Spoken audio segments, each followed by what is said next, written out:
felt pretty awful. Went fairly straight. It's barely made 150. I've got a 7-iron here, and it just felt awful. What am I doing? Now if I do the same backswing and I turn to face you, you'll see that maybe it doesn't look too bad. But if I just bring my arm, or both my arms back, or my lead arm back, you'll see that if I now put the club on my chest here, put my legs back, I've really not made any coil with my upper half. It's as I said earlier, it's probably just about 5%. Well, we want for a full swing, we want the shoulders getting to about the 90-degree turn and the lower half being about half of that. Now, maybe you could do 40% with the lower half, 90% with the upper half. Now that's going to create a little bit more of this torque, this coil up, and that's going to provide you with much more, shall we say, automatic power. So if I try to add a bit better shoulder turn on now I don't do this great. I've got to admit, I've struggled with back and neck issues over the years, but I'll try and do it what I think is a lot better.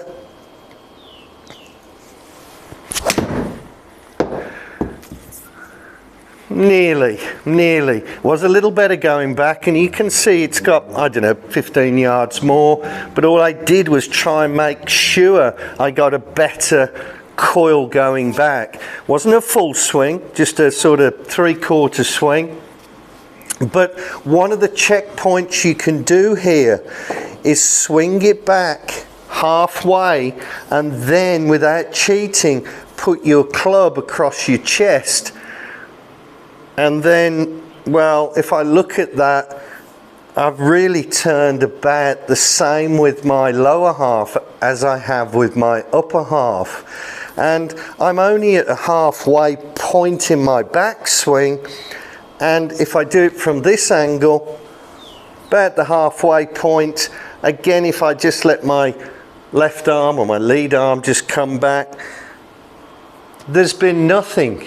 It's just been a placement of my hands and my arms into the backswing. It probably doesn't look too bad. I could be teaching this person, and maybe you don't notice it straight away that they're actually disguising that so well that, yeah, it looks quite good there. That's not a bad halfway point, but well, hang on a second. There's been no rotation, there's been no shoulder turn. And shoulder turn, it's so important. Even when you're putting, ideally, we'd prefer to let the shoulders have a little bit of a rocking motion. We don't want any legs in our putting either. In our small little chip shots, we don't need any legs. But when we want full power and we want to get further up, the legs can't stay here. They have to accommodate more coil from your upper half, and it will create so much more power. Probably more importantly, it will create more consistent and more consistently good ball striking, which is what we want. As long as you've got decent power, it's trying to produce that more often. And rather than, well, should I put my hands in there, or where's my right elbow there? Is that, where should that be?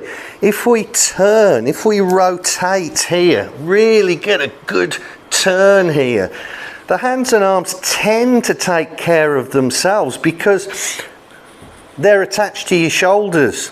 So if your shoulders turn to a certain position, hands and arms have got to go there as well.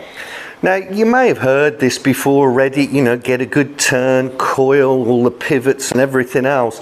But it's important that you know that you're doing it in the right fashion.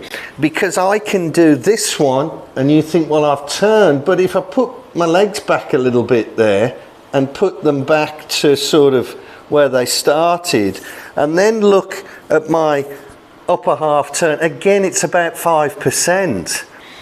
it needs to be doubling up. The turn and the coil up here needs to be pretty much double of the rotation or the movement of your lower half. Not so much with your little shots, but certainly once we're getting halfway, maybe a little bit more, or full backswing, we want to create this snap back rather than it all coming back with the hands and arms. And it's very, very hit and miss as to whether or not you'll hit the ball, and you will lose power. Let me do one more here. I'll do a slightly smaller swing, but try to increase my turn. So this would not be increasing my turn, but that would be increasing my turn with my shoulders. So it's trying to get that old saying, get your left shoulder or lead shoulder under the chin, but again, it's not this one, because all I've done is just shove the shoulder across. I haven't turned into the backswing. Let's see if I can do a good one here. Really try and get this turn, my chest into this position.